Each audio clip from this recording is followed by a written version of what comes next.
John, do you want to read that from Sam? Sam says, "Hi everyone, my partner and I are looking to buy our first property as an investment. It's about $600,000 and our plan is to capitalise on the capital growth and either sell it after 3 to 5 years or borrow against the growth to buy something else.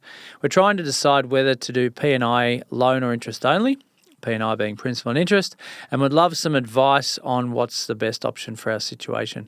For context, P&I would be 3,539 per month and 6.09% interest rate. Interest only would be 3,040 per month and 6.24% interest." Rachel. You guys can sort that out for Sam. Yeah, look, it depends on your own goal, and sometimes people do pay. I'm guessing this is your first property. It is your first property as an investment. A lot of people do pay principal and interest if they've got one property and it's their first investment.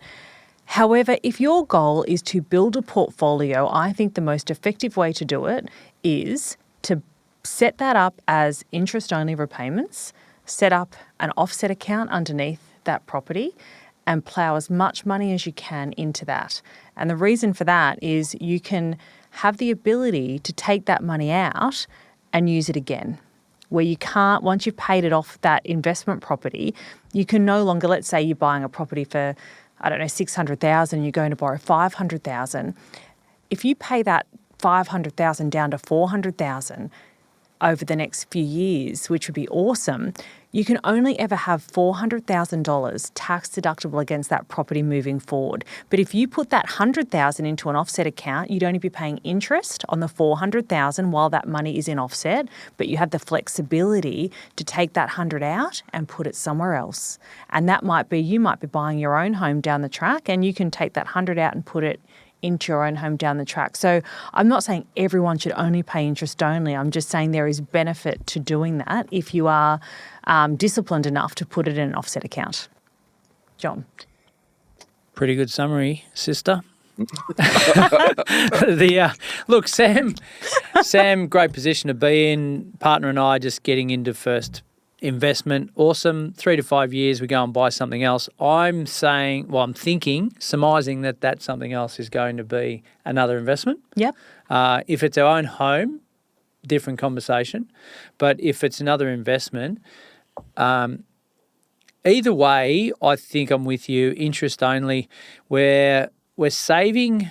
There's about $6,000 a year that we are saving by going interest only. $6,000 that we're putting aside into a savings account or wherever.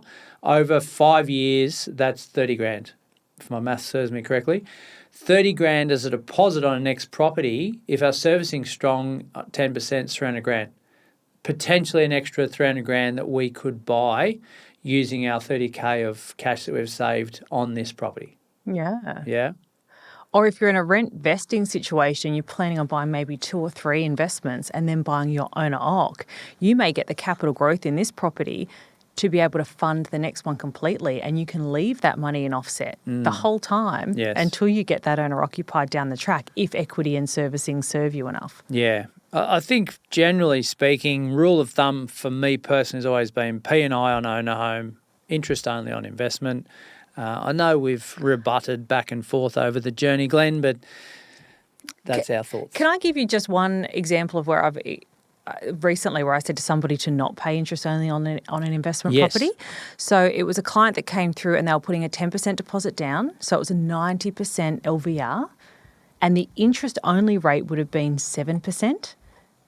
And the P&I rate was going to be 6.2. So why such a discrepancy? Big difference. At 90%, sometimes the risk for the bank interest only is a little bit more. So what we did is we put it onto principal and interest, took the lower rate. They actually did a few cosmetic improvements. We had it revalued and then it was 80%, and then we flicked it to interest only at 6.3%. Okay, so is the risk the bank or the client? Like, why was the interest rate so high? The risk is that the client at 90% interest only was deemed a higher risk to the bank. But it's never like 0.7, 0.8% difference. It was at 90%. In this particular circumstance, it was. Yeah. It was such a big difference of rate. Yeah, I know, but when you say circumstance, is it that client's circumstance, or was it bank's policy It's just at the bank time? policy at 90% LVR. We're Right. going to whack you so much more if you want to pay interest Yeah, so only. that's a so there different are story. outliers to it. There's sometimes we do say principal and interest, but generally in this case, Yeah. I would personally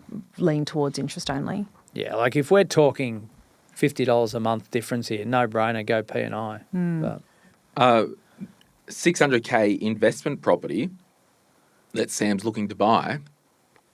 Where am I buying an investment property for 600K at the moment that's good quality in Australia? you sound like some online forum. An open-ended question like that, you've got 1,000 different responses. If I wanted to buy a freehold property for 600K, Yeah, so where am I going? if it's a freehold, as in I've got my own land, Torrens title or green title in WA, it's got to be some regional location. Yep. Yeah, so it's generally not a capital city. Maybe Darwin, Hobart are probably the only two left. Right. Because and- Darwin did nothing for a million years. Yeah, and it's quite hot at the minute, Darwin, Right. like physically, and the property market is going well, but it has its speculation about it. So, yeah, why the question? I'm going again, baby. There's no regional New South Wales for 600? Yeah, heaps. Oh, okay. Yeah, what did I say? Oh, I Yeah. thought, You said- Regional. Yeah. Regional, And then you anywhere said around maybe the country, Hobart, and then capital maybe. city, we've got Hobart. sorry, threw me with yeah. Darwin. Yeah. No, I'm potentially might want to just pick up a little one like that. Yeah, well, I'll send you a clarity call link and we'll Yeah, have a let's chat, go. right? Let's go, baby. But yeah, look, there's plenty of options out there. Like we see good real estate, dare I say it, 4 to 500K. Like people get this perception that, because it's $1 million in my city, that's all there is out there. Like there is, and when you're talking 10% interest only, like 10% deposit and then interest only loans, like you're in for 70 grand total costs. I guess we can get that done pretty quickly. Yeah, so for me, you know how we did the years, money in your 20s, 30s, 40s, and then on retire, we did 50s, 60s, and 70s. If you want those on our YouTube, we've actually got a playlist called Money by Decades or something. But I was really, when we did the one for my decade, 30s, Just. no, when we did, like, I was personally challenged. And I'm like, what am I doing with my life?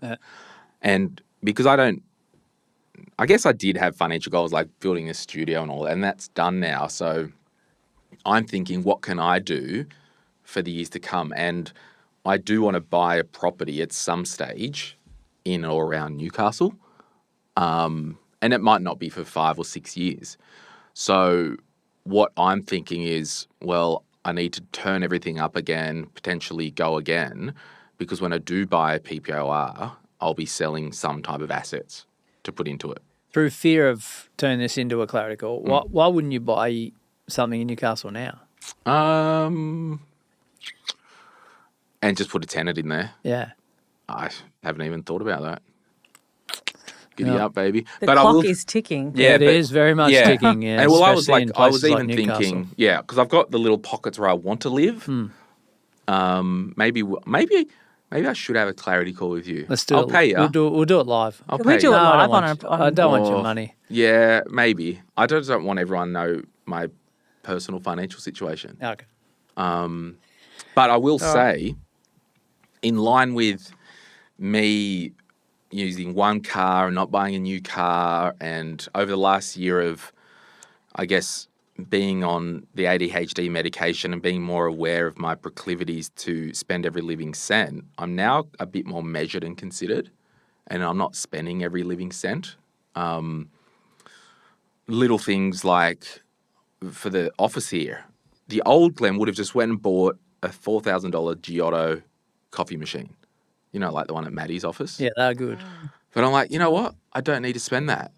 A $600 Sunbeam. It's fine. It's fine. LD beans. Aldi beans, they're okay. Vary it in milk. So I am being more measured and considered.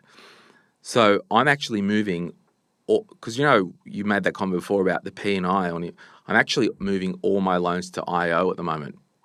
Wow. Because Going to work. because I'm gonna go again and now get really strategic about my lifestyle goals because, you know, I was rattled myself when we did those age episodes. Yeah. I'm like, what am I doing here?